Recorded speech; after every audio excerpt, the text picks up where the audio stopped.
വളരെ എളുപ്പത്തിൽ തയ്യാറാക്കാൻ പറ്റിയ ഒരു ഗ്രീൻ പീസ് മസാലക്കറിയുടെ റെസിപ്പി പറയട്ടെ.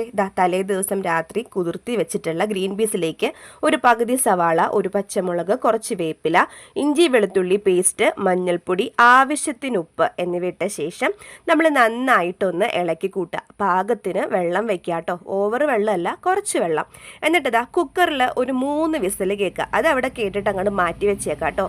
കടുക് പൊട്ടിച്ച് കുറച്ച് സവാളയും വറ്റൽമുളകും, വേണമെങ്കിൽ മാത്രം മതി, വറ്റൽമുളക് നന്നായിട്ടിട്ട് മുരിഞ്ഞ് വരുമ്പോഴത്തേനും കുറച്ച് ബീഫ് മസാലയോ ചിക്കൻ മസാലയോ അല്ലെങ്കിൽ ഗരം മസാലയോ ഏതെങ്കിലും ഒന്ന് ഇട്ട ശേഷം അതിലേക്ക് നമ്മൾ കുറച്ച് കുരുമുളക് പൊടി ഇട്ട് നന്നായിട്ടൊന്ന് മൂപ്പിക്കുക. ഇതിലേക്ക് ഒരു കൊഴുപ്പിന് വേണ്ടിയിട്ടാണ് കേട്ടോ ഞാൻ ഉരുളക്കിഴങ്ങ് ഇടുന്നത്. ഉരുളക്കിഴങ്ങ് വെന്ത് കഴിയുമ്പോഴത്തേനും ഒരു കൺസിസ്റ്റൻസി കൂടും, അതേപോലെ ഒരു കൊഴുപ്പും ഉണ്ടാവും. ആ ഉരുളക്കിഴങ്ങ് വെന്തതിലേക്ക് നമ്മൾ നമ്മുടെ വേവിച്ച് വെച്ചിട്ടുള്ള ഗ്രീൻ പീസ് ഇട്ട് കൊടുക്കുക. അതിലേക്ക് കട്ടിപ്പാൽ ഒഴിച്ചു കൊടുക്കുക. നല്ല ടേസ്റ്റി ആയിട്ടുള്ള ഗ്രീൻ പീസ് മസാലക്കറി റെഡി.